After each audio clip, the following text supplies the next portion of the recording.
Hello everyone! Hello to our teachers and to our future teachers. So ngayon, tuturuan ko kayo kung paano gumawa ng quizzes or assessment sa quizzes.com pagkatapos ay i-assign ito sa ating mga Google Classroom.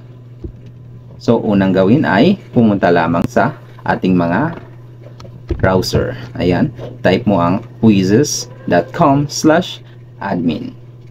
So pagkatapos, mag-login ka lamang gamit ang iyong Google account, Facebook account, phone number, pwede rin yung Apple account. Ayan. Pagkatapos nyan, dito makikita mo sa homepage, ito yung mga tapos na nagawa ng mga assessment na pwede mong gamitin. Konting modification lamang ang gagawin, konting tweaks. Ayan, no? Pwede mo yung i-edit according to your assessment or sa iyong quizzes, at saka ibibigay mo yan or i-assign mo yan sa iyong mga students through Google Classroom.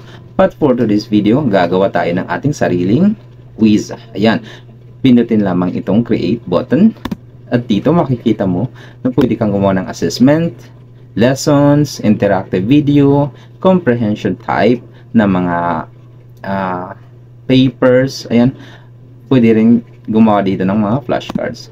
But for today's video, gagawa tayo ng assessment. Ayan, dito makikita mo pwede kang mag-import ng mga files or documents ng iyong mga questions para direkta ng gagawan ito mismo ni quizzes ng design. Ayan, pwede rin gumamit ng AI nila yon sa paggawa ng questions sa iyong assessment. Pero ngayon, gamitin natin itong create from scratch. Ayan, dito makikita mo na meron tayo dito mga choices ng type of questions or type of assessment na ating mga gagawin. Ayan, napakarami yan. Merong multiple choice, merong passage, merong fill in the blank, at napakarami pang iba.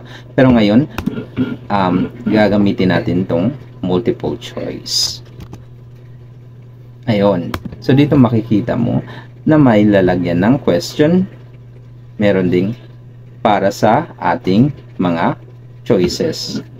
Ayun. So dito may nagawa na akong questions. Ika-copy paste ko lamang yung questions at saka ilalagay ko yung mga choices dito sa ating mga boxes. Ayan.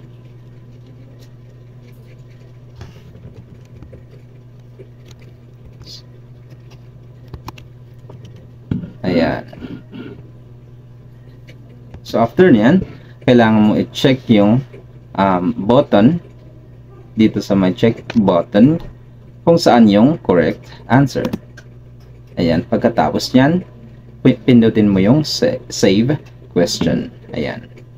So dito na part, pwede kang mag-add ng iyong mga questions. Ayan. Pindutin mo lang yung add questions para ma-add mo yung iba pang mga questions na ibibigay mo. Ayun.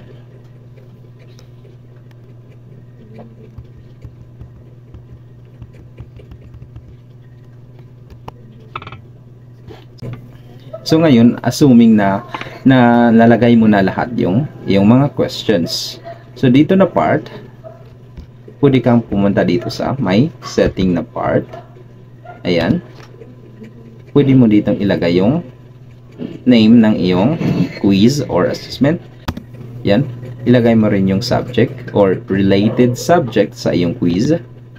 Yan, napakaraming choices niya ng subjects according to your quiz. Ayan. So dito, ilalagay mo yung grade level kung para saan yung quiz na gagawin mo or yung assessment mo. Ayan.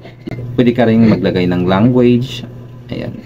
Dito. At saka yung visibility niya. Ayan. Pwede mo rin siyang lagyan ng image para mas maging maganda yung iyong quiz or assessment. Para mas attractive siyang tingnan. Ayan, pagkatapos nyan, save mo lang. Ayan. Pwede mo rin siya ditong tingnan as preview para makita mo yung gawa mo. Ayan. Kung meron pa bang kailangang baguhin, no, kailangan i-modify para maging perfect yung iyong quiz or assessment na gagawin. Ayan, pagkatapos yan, if lahat ay okay na, yan, publish mo lang.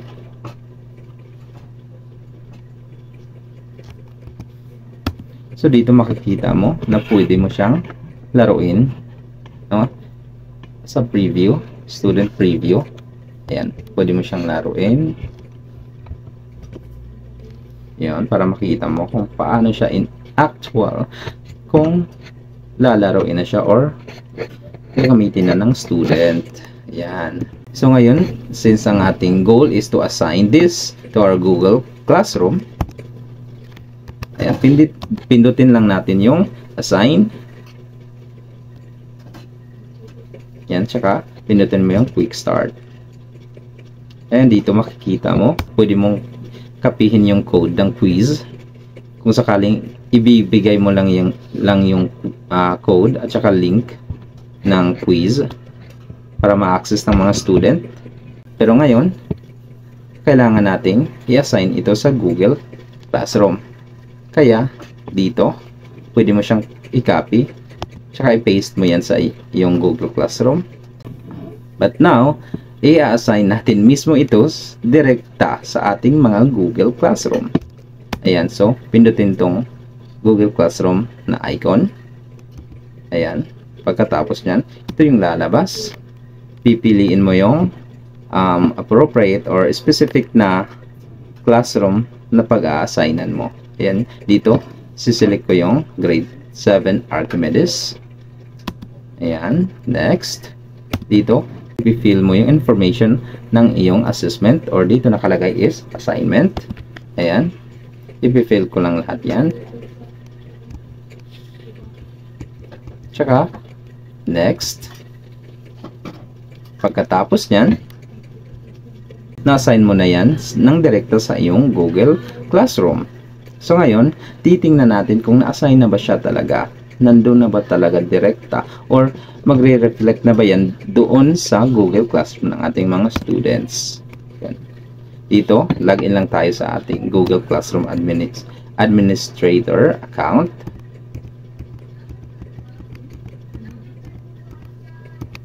Ayan. So, ayan. Makikita mo dito na naka-reflect na yung ating assessment or quiz dito sa ating Google Classroom. Ayan, na-assign na siya dito sa grade 7 Archimedes na ginawa ko na classroom. Ayun. Ayun. So that would be all for this video, guys. Maraming salamat sa panunood. Continue learning and continue sharing knowledge.